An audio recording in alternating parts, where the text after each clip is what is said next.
Well, now, we have done our overview of investments and risk versus return, and these lay the foundation for everything that will go forward as we delve into the more important and long-term oriented investments.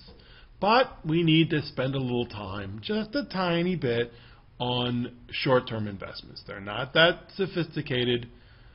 They're not that difficult to understand, but they're very important when we need our money in the short term. And we're going to do our best to avoid well, actually, we'll discuss a little. Actually, we're going to go into it in depth because it's here, it's now, and it's important. Politics. Poly means many, and ticks are blood-sucking insects, right? So let's get started on slide 55 with short-term investments. To review, short-term investments are investments that are designed for you when you need your money within 6 months, a year, maybe 2 or 3 years, depending on how important it is that you don't lose the money. They're often referred to simply as cash. Do you have your money in the markets and the stocks? No, it's all in cash, which means it's in some type of short-term investment, which is guaranteed or pretty darn close. Sometimes it's not explicitly guaranteed, but it might as well be. They're very liquid, which is a fancy way of saying that you can get your money out immediately. There is a very low risk of losing principal, hence, as we learned in our previous session, we ain't going to get much money from them because of that implicit or explicit guarantee.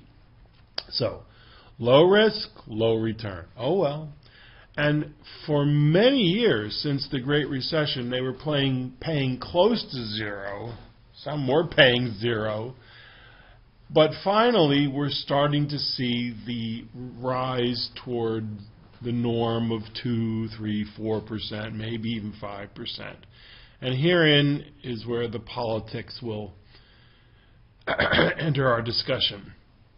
Another thing that we'd like to say when we talk about short-term investments is that it is a place to park your money. Yeah, you don't want to lose this money, so this is for a down payment on a house or for your college tuition or for a car or whatever. So you don't want it to go from 10,000 down to 8,000 in a matter of a week or a month or even a day. And we also often use this for the emergency fund, which we'll just briefly touch on. That we discussed the emergency fund more in detail in the BUS123 financial planning and money management class. So let's now take a look at the way we earn interest on short-term investments. There are two major ways in which we earn interest. On slide 56. There's the stated rate of interest, which is the one that we are used to. You put your money in a savings account and you're getting 2%. So if you put $100 in after 1 year, principal times rate times time, you'll have $102. But in many of these short-term investments, especially when you move into the more sophisticated ones that are normally not for us retail investors, there's the discount basis, which is a little tricky, but not really that tricky. It's a method of earning interest on a security by purchasing it at a price below its redemption value.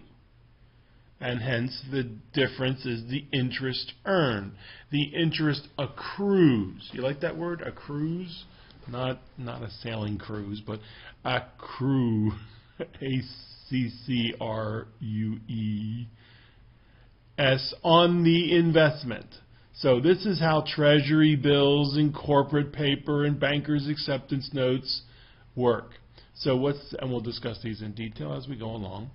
What was an example? So let's say you purchase a security now for $4,800 that will be redeemed for $5,000 in 9 months. Your interest would be $200.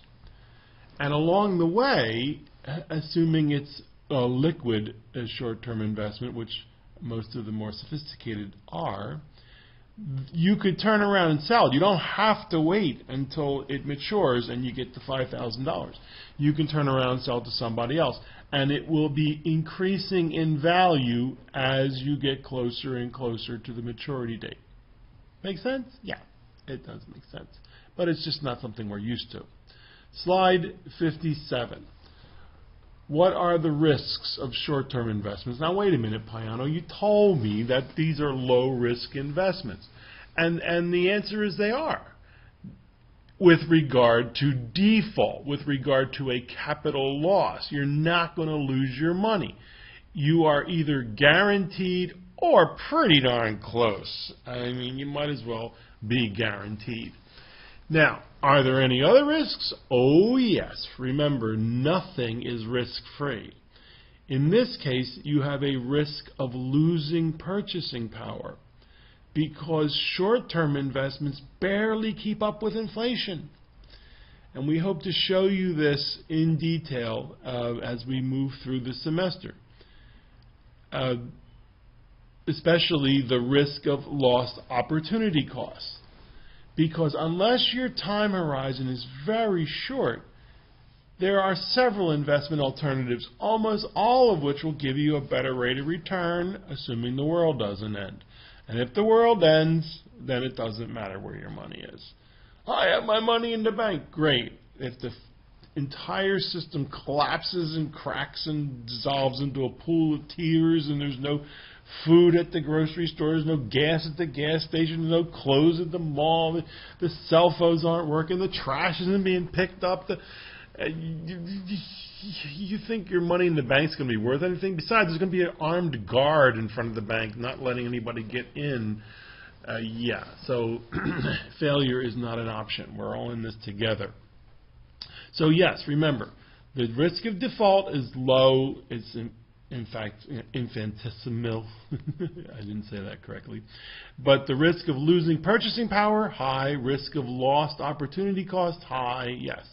And we hope, I know some of you are a little still wary about stocks, and as you should be, and don't really understand bonds. But if you have a long-term time horizon, 3, 5, 10, 20 years, you're better off somewhere else, in my humble opinion. And we hope to convince you of that over the course of this class. Slide 58. Oh, I'm sorry. Repeat after me. There is no such thing. There is no such thing as a risk-free investment. As a risk-free investment. That's the class participation part in the face-to-face class. Slide 58. Let's take a now look at some of the short-term investment types. Deposit accounts, passbook savings accounts, well, they're usually just called savings accounts at a bank. Share accounts at credit unions, they're not called share accounts. Everybody calls them savings accounts. And it used to be, and I think some companies still offer these little passbooks that look like a passport, right? And especially great for kids because the kids come in and they stamp it and make it look very official. Checking accounts that pay interest are actually called NOW accounts, negotiable order of withdrawal. I don't know where they got that name from. And then at a bank, you can also get a money market deposit account, which is different from the money market mutual funds that we'll look at later on, but they have the same name, so people lump them together. Deposit accounts are offered by banks and credit unions. They are often called demand accounts since the funds are available upon the demand. They provide the highest level of liquidity and are usually guaranteed up to $250,000 by the government or some governmental agency. Now, does that mean you can walk into your bank and say, I'd like to take out my $70,000 in cash today?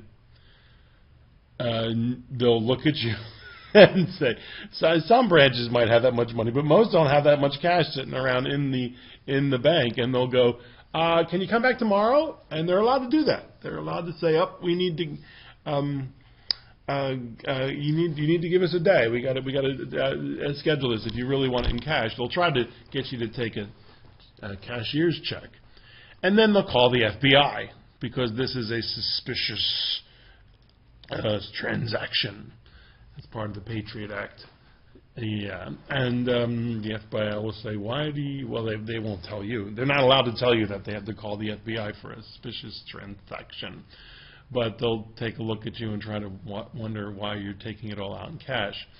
And the next day when you show up, they should have the money there for you. But don't do it, folks. Don't do it. This is what some people did this during the Great Recession when several of the banks failed. It's very stupid. Very, very, very stupid. What are you going to do with your cash? Where are you going to hide it, right? In the BUS123 class, we have a few links to people who did really stupid things with their money in cash, such as burying it and then the worms eating it. Slide 59. Savings bonds. Now, you know, these things are cute, folks. They're popular gifts for newborns. You might even have one sitting in a drawer somewhere that you didn't even know existed.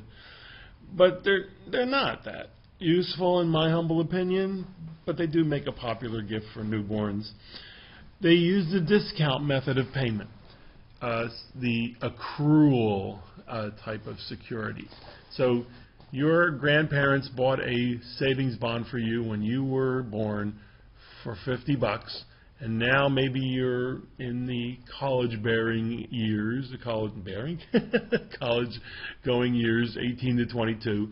You go find that savings bond, and you'll find that it's worth maybe not $50, but because they haven't been paying it'll be the 3% or so. So now here's the cool part. If you have any of these sitting in your drawer somewhere, go get them now and use them to pay for the tuition at Southwestern, right? Because if you do that, not only do you not have to pay state and local income taxes, why? Because the feds can't tax the states can't tax the feds, but also the federal government will waive the interest if you use it for higher education. So go see if you can find them sitting in the drawer somewhere, all right? Is that a deal? Yeah. Also, the other series, HH, are being phased out. You can't buy those anymore. They pay interest as opposed to the accrual method. Now, the ones that have been become somewhat popular for people who are frightened by inflation are the Series I. They are inflation indexed, and there are bonds that we'll discuss later on in the course that are also inflation indexed. These became very popular after the Great Recession when the interest rates went basically to zero, because many people believed that, oh my, the Federal Reserve is going to create tremendous inflation, so I better protect myself. They don't pay very much interest. In fact, they pay much less than the others, but they are guaranteed to outpace inflation. So they are indexed to inflation. So again, if you're worried about inflation, you would want to take a look at these. But if you have a longer term time frame, the bonds, I think, in my humble opinion, are a better deal. The inflation index bonds that we'll discuss later on in the semester. So are we really excited about savings bonds? No. But hey, some people like the fact that they are guaranteed by the full faith and credit of the United States government.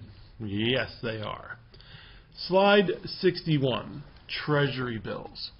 Now, once you leave I guess the good feelings of the savings bills, the savings bonds, these Treasury bills are, I think, a better deal, in my humble opinion. In fact, we're going to ask you to,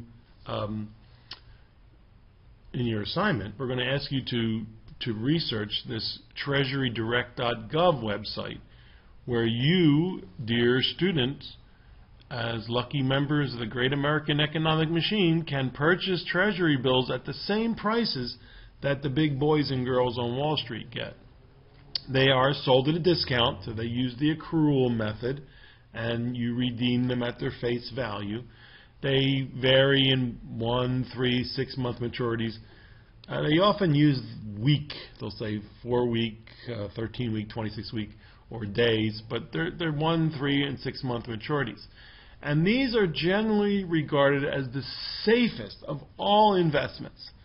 In fact, when we ask what is the risk-free rate of return, what we often do is take a look at the 3-month Treasury bill return. So they are used as the benchmark, as the standard for all other investments, comparing your potential return to what we can get from Treasury bills.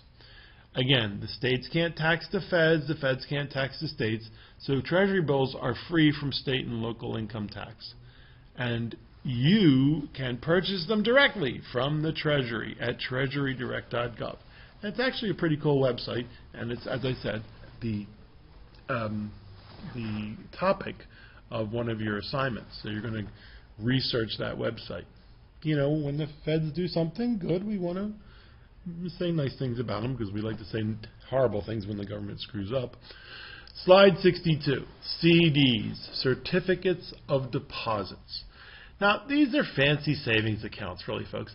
They're sometimes called time specific, right?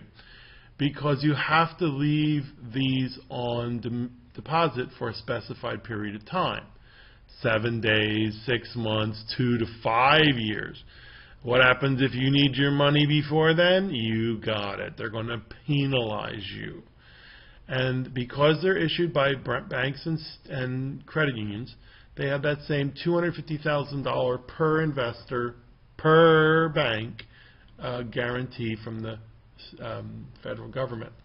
Now, you may see CDs that are paying higher interest rates than if you were to go to your bank or credit union. And these are called brokered CDs.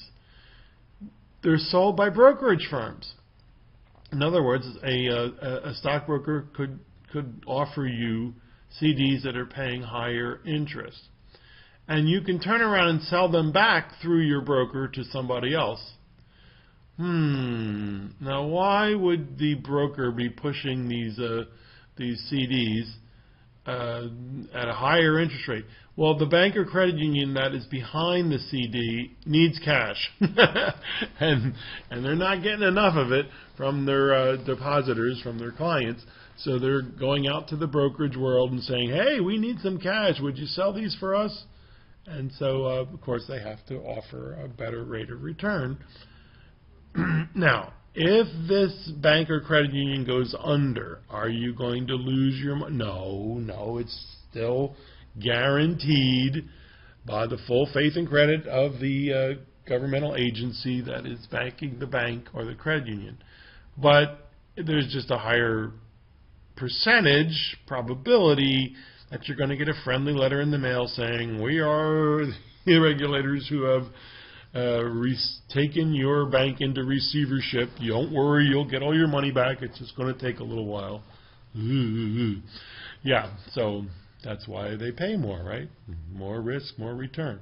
Now, you have to be careful with CDs because they will usually roll over automatically if you do not redeem them. So say you have a 6-month CD.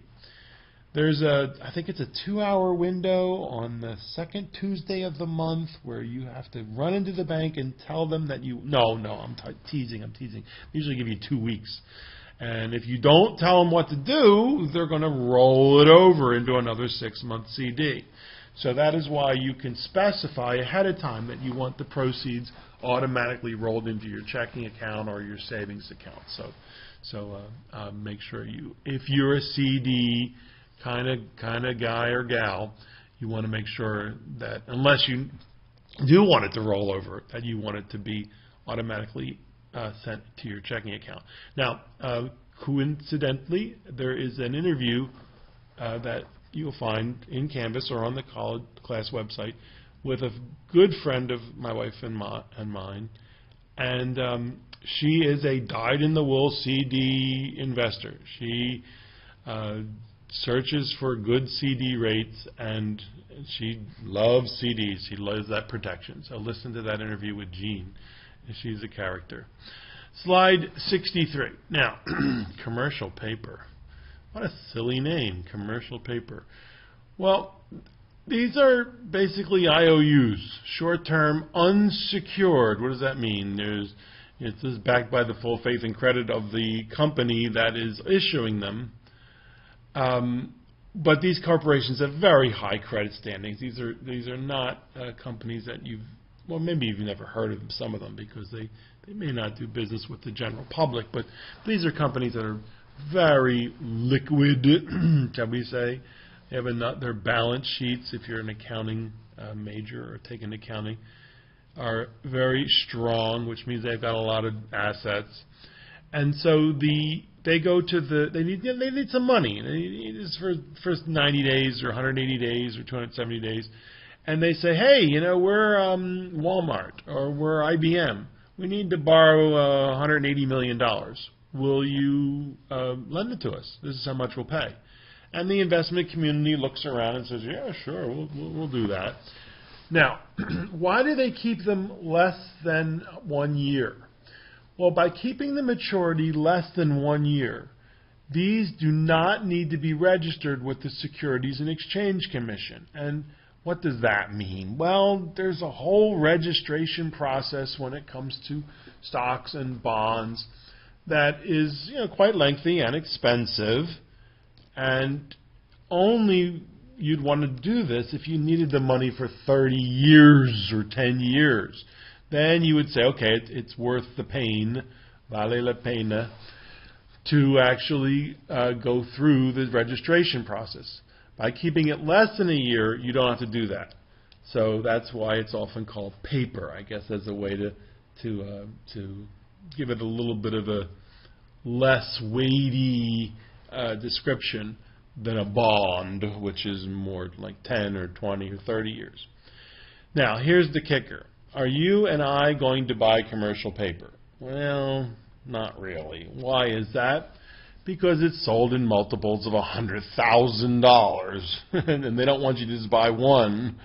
So who's buying these things? Well, they're purchased by institutional investors, money market mutual funds, pension funds, individual investors who have a lot of money, right? So we're going to ask you to find, it's a bonus question because it's kind of not easy to do, to find an example of commercial paper and what it's paying. And you're going to find that it's not easy to do because it's not regularly reported as much of the other types of investments that we deal with are. So if you walk into a brokerage firm and say, I'd like to know, excuse me, if you have any commercial paper examples I can look at, their eyes are going to get really big and they're going to think, wow, this person must have millions of dollars to invest. And they're going to say, oh, have a seat, please. And then when they realize, if they find out that you're doing it for a community college class, they're going to say, get out of here. So if you are so inclined to do the research, go right ahead. But again, it isn't going to be easy because for the most part, we retail investors, small investors, don't normally partake of commercial paper. Nor do we invest in their cousins, the banker's acceptance notes, slide 64. Now, these are very similar to corporate paper, but these are notes that are tied to a bank. And why is that? Because banks are banks. When you grow up, you want to be a bank. And they are the bedrock of our financial system. And so if you're a company that typically deals with large amounts of money, but you're not a very big company, right? You're a small company. You don't really have the ability to issue corporate paper. So you go to your major bank and you say, look, we need $90 million over the next 90 days or 180 days, right? 90 days. We're going to do a big transaction. The bank will say, okay, they'll look at their balance sheet, they'll look at their income statement, they'll look at the numbers and see, yes, this is, or they might have an ongoing relationship with this company. And they'll say, okay, we will lend you the money and we will put our name on the corporate paper, but they're not corporate paper, they're bankers' acceptance notes. And then you will pay us back the money. Make sense? Excuse me. So, Wells Fargo or J.P. Morgan will issue these on behalf of the company that's doing the business transaction. They're often international transactions. And so, to you and me, it looks like a corporate paper, but it's issued from a bank. So they're basically cousins. And again, usually the minimum is $100,000. Slide 64. I'm sorry, 65. Now, here's where finally we get to invest in corporate paper.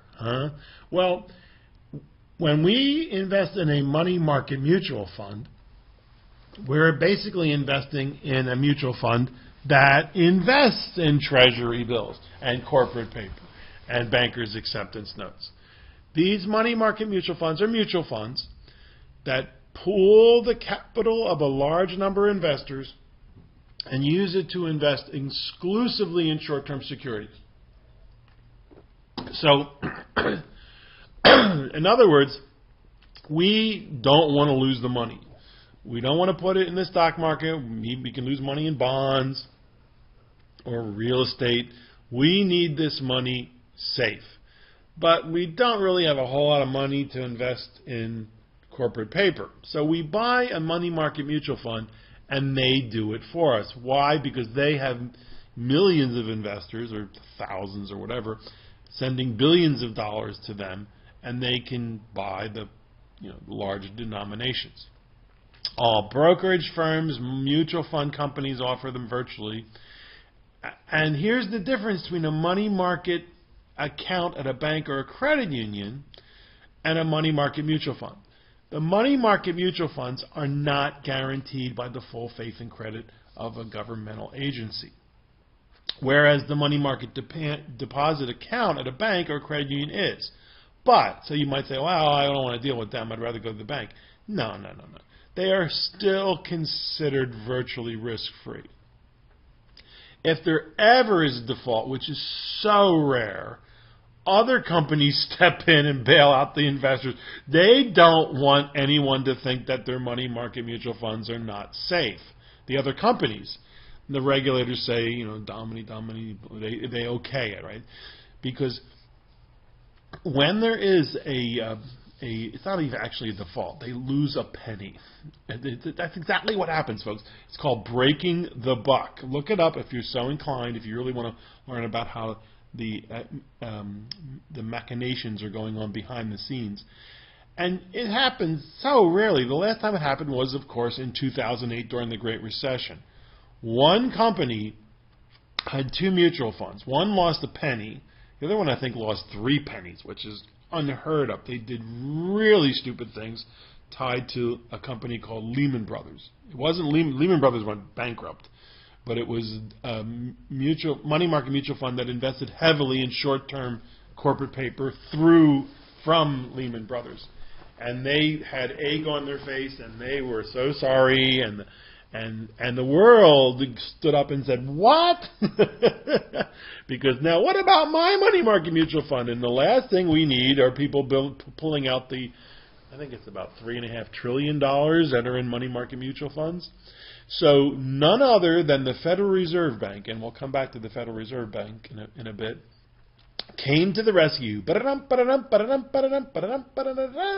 white knight, and said, relax, we will backstop all money market mutual funds through brokerage firms, through mutual funds for the next 6 months. And then they did it again after 6 months, and then after a year, in late 2009, people were still scared, but not as terrified. They weren't going to the bank and asking them to take out their $70,000 in cash.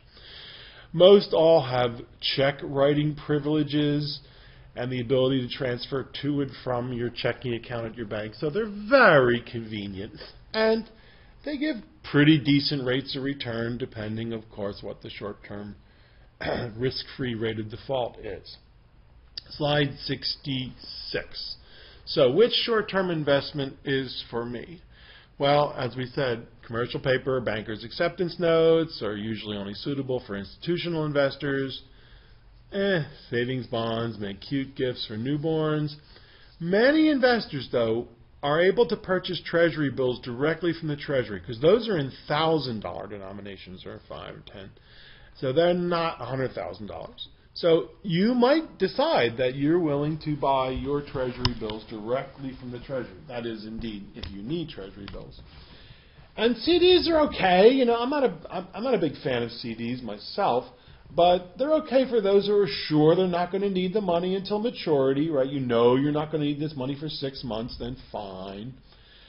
Money market mutual funds, money market deposit accounts, I think are the preferred choice by most investors. That's what I use, but that doesn't mean I'm any better than anybody else. Especially because they're just so convenient. Every bank, every credit union, brokerage firm, mutual fund company offers them, and they are very convenient in that you could transfer the money to and from your savings and checking account electronically.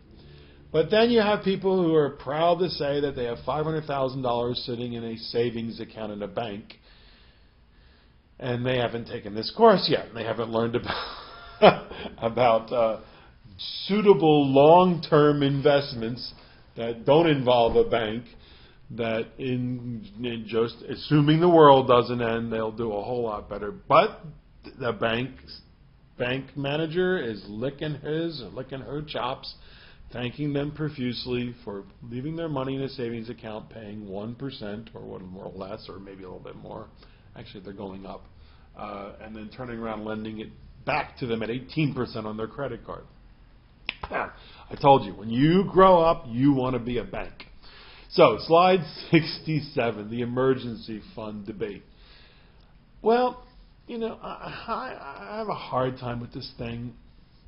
Personally, should you have an emergency fund? Well, many financial experts recommend that households create an emergency fund of 3, 6, or even 9 months of income. I don't agree.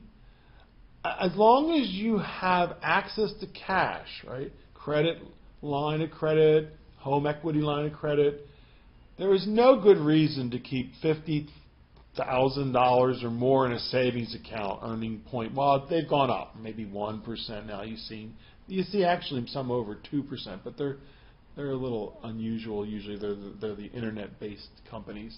But you're going to do that. It's part of your assignment is to go look at what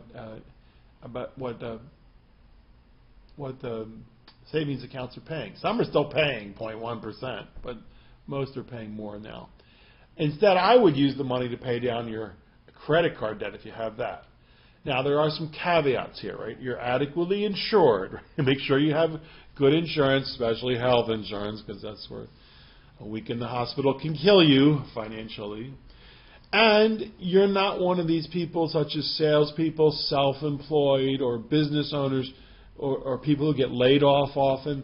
Those people, oh yeah, they definitely need a huge emergency fund. You're a mortgage broker and you're making money hand over fist because houses are selling, or you're a real estate broker, and then all of a sudden, you know, there's a recession, no, you need to make it through the hard times. These are people. Sometimes they'll say, "My company, my business, my employment is feast or famine. I'm either making a lot of money or I'm making nothing." And so those people, yes, they need an emergency fund. But I'm not saying you should keep $17.87 in your savings account, your checking account. I'm not saying that either. You definitely want to. That's why you take Business 121, financial planning and money management, and create your cash flow statement. Okay, I digress. But this is where we put our emergency fund money, in a money market mutual fund, in a CD, savings account. Slide 68. Okay, so here in the face-to-face classes, when we do our checking for comprehension, and so we have these little A, B, C, D cards that people throw up in the air. Of course, at the major universities, they have little buttons at the desks they push, and it comes up on the screen. What's a mutual fund that pools the capital of a large number of investors and uses it to invest exclusively in short-term securities? Mutual fund that pools the capital of a large number of investors and uses it to invest in short-term securities. Commercial paper, money market mutual funds, the passbook, the savings accounts, or CDs, Right. It's the money market mutual fund. And usually you don't hear people say money market mutual fund. They just say money market. Money market mutual funds and their counterparts at banks and credit unions have rates that are usually close to CDs. Yeah, not quite a CD because it's not guaranteed to stay there for 6 months or 2 years or whatever. But you don't get the early withdrawal penalty, so that's cool. All right. What is a saving instrument in which funds must remain on deposit for a specified period? There is normally a penalty for early withdrawal. Right, we just discussed it. That's the CD. CDs are cool if interest rates are going down because you can lock in the good rate, right? That's cool. If interest rates are going up, well, then you're kind of stuck. Often, what a bank or credit union will do is they'll give you what they call their savings bump. I like that name, bump. So you bought a CD for 3 years and now interest rates go up. They'll give you one chance to bump up your interest rate. I think that's kind of cute, right? But again, you hope you don't need the money until the CD matures. Otherwise, they're going to slap your wrist when you take it out. What are short-term unsecured promissory notes, IOUs, that are issued by corporations with very high credit standing, normally sold in $100,000 denominations, commercial paper, money market mutual funds, passbook savings accounts, or CDs, certificates of deposits? Right, commercial paper. And their cousins, bankers' acceptance notes, are normally only purchased by institutional investors such as pension funds, life insurance companies, money market mutual funds, people with a lot of money to invest. But in some individual investors. And if you're one of them, are you taking this class? I think you're paying somebody to do this, right? Slide 71. And what is a guaranteed demand account at a bank or credit union that normally pays little interest but will be offered with a toaster or a waffle iron, which makes it all worthwhile? Right, this is a savings account. No comment. Remember, your bank loves you for keeping that money in the savings account. They just love you. Thank you so very much. That's why they're always so nice when you walk in the door to you. All right. Now, slide 72. Now, I told you we're going to do our best to avoid the politics, but it's kind of hard right now since politics has taken center stage in the short-term investment world. Because the question that often people don't ask is, who controls short-term rates? I mean, virtually all the investments we're going to take a look at are controlled by the marketplace, the supply and demand. And that's what you get if you teach a parrot. If you teach a parrot to say supply and demand, what do you get? You get a learned economist. That's one of the finance jokes about it. Don't worry, they have plenty of jokes. An economist have plenty of jokes about us too. So if you really want to learn the internals of all what's going on at the Fed and the economy, take an economics class, because I'm going to gloss over this very, very quickly, not get too far into the way it's done. But who sets short-term rates? Well, that's the job of the Federal Reserve Bank, run by the Federal Reserve Board of Governors, just often referred to as the Fed. That's their job. They are the banker's bank. And when people scream and yell, get rid of the Fed, audit the Fed, I say, you know what? It ain't easy. What they're doing is not easy because they have two objectives: full employment and keeping inflation in check. Now, again, I'm not going to go into all the details, but if you take economics, you will learn that those objectives are often at odds with one another. So you have this push me, pull you. Any Dr. What's the guy's name? I can't remember. The push me, pull you was an animal in the series of books about Dr. Doolittle. Right, Dr. Doolittle. So when people say, end the Fed, I say, okay, what are you going to do? What are you going to replace it with? Because somebody has to control the money supply. Somebody has to control short-term rates. And the Fed was designed to be independent and not subject to political pressures. Well, throughout its history, there have been presidents and others who have tried to exert political pressure on the Fed, but none more than the current situation. It's just outrageous, unheard of, unprecedented what is going on. And it's so incredibly ironic, because after the Great Recession, the Fed did what it was supposed to do. It did whatever it could to reflate the economy that had deflated, at least the housing sector, and had, of course, moved to other sectors of the economy with 10 point whatever percent unemployment.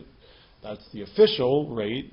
It was actually, and the people who even do that will tell you it's higher than this, but it wasn't 25% like it was in the Great Depression. And much of the reason for that can be, I should say credit for that, can be laid at the feet of the Fed. Because what did they do?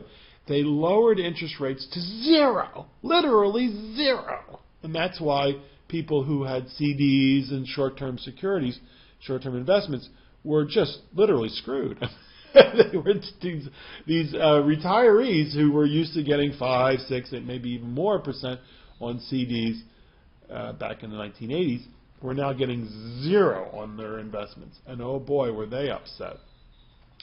But the idea was to use the short-term money, short-term reserves, interest rates, to restart or reflate, if you could say, you might want to say, the economy. Now, there were many people, one of them being Agent Orange, who were not happy about this. They were screaming and hollering that the Fed was going to ignite inflation at a time when wages, housing prices were falling, when we had deflation. Would you think inflation is bad? It is. Deflation is worse. That's what we had in the Great Depression. And all the economists, the elites, people who actually went to school to learn about this and do their best. Now, yes, I know there's a reason why economics is called the dismal science. But these people were saying, no, you don't understand. We need to reflate the economy. Inflation is not our problem. We have to worry about deflation. And, of course, it turns out they were right? We have not had inflation. Now, okay, you can't leave it at zero forever, right? So in 2015, the Fed started to raise interest rates slowly at first, and then as the economy appeared stronger and stronger and stronger, and in 2017, December 2017, the global economy, folks, 31 of the largest 32 economies around the world were in growth mode. It doesn't get much better than that. And so the Fed's job is, if in your reading you might hear about this famous saying, the Fed's job is to take away the punch bowl at the party, because we don't want inflation to kick in and then have the opposite problem of deflation. And so as they started to do their increasing, our president started to scream and holler, because in the past, the Fed has gone too far in one direction and too far in the other direction. It's not an easy job. Again, we don't want to get into the mechanics behind it, but it's not like just stepping on the gas of a car, stepping on the brakes of a car. It's like stepping on the gas of 2,500 cars that are traveling at different speeds and different directions, and then stepping on the brakes is the same way. And it takes months and months for the cars to...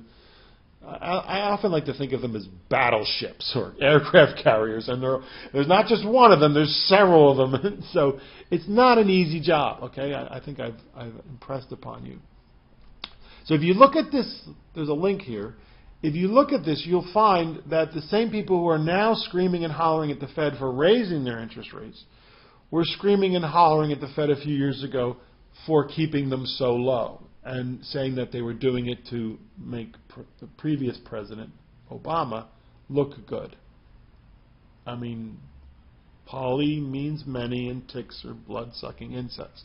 So let's hope that the Fed stays independent, does the best job they can, and at the same time doesn't keep raising interest rates until they break something, because we certainly don't want a recession, but we also don't want inflation. So I think I belabored the point that the Fed's job is not easy, and the Federal Reserve chairman or chairwoman is often called the second most powerful person in the country because they control the money supply. The president controls the army and the military. And so let's hope that they do the best they can, realizing that they're not perfect. They're humans like everybody else. They make mistakes. And who knows? They might be able to engineer what is often called a soft landing, and we won't have a hard recession. But we'll see. We'll see. In the meantime, if you are so inclined, I recommend that you read whatever you can about short-term interest rates, the Fed, and maybe even take an economics class where you will go into far more detail about how this is all done. Slide 73. That is our discussion of short-term interest rates and the final presentation for Chapter 1, where we looked at the introduction to investments, an overview of the investment universe, risk versus return. I can't emphasize enough. Go back and look at that presentation because that is such an awesome idea that is so important when it comes to investing. And then get short-term interest rates, investments out of the way, because I hope you're excited, dear students, because if you are, that's a very good sign that you can be your own investment advisor, and there is a future for you. I think I've said it before. I'll say it again. There's a future for you in the industry, because in our next chapter, so important, mutual funds. Why? Because there is a very great probability that whether or not you get involved in the investment world, you as an employee are going to have the opportunity to invest in some kind of employer-sponsored plan, such as a 401k, 403b. And the investment of choice in virtually all of these are mutual funds. The investments of choice are mutual funds.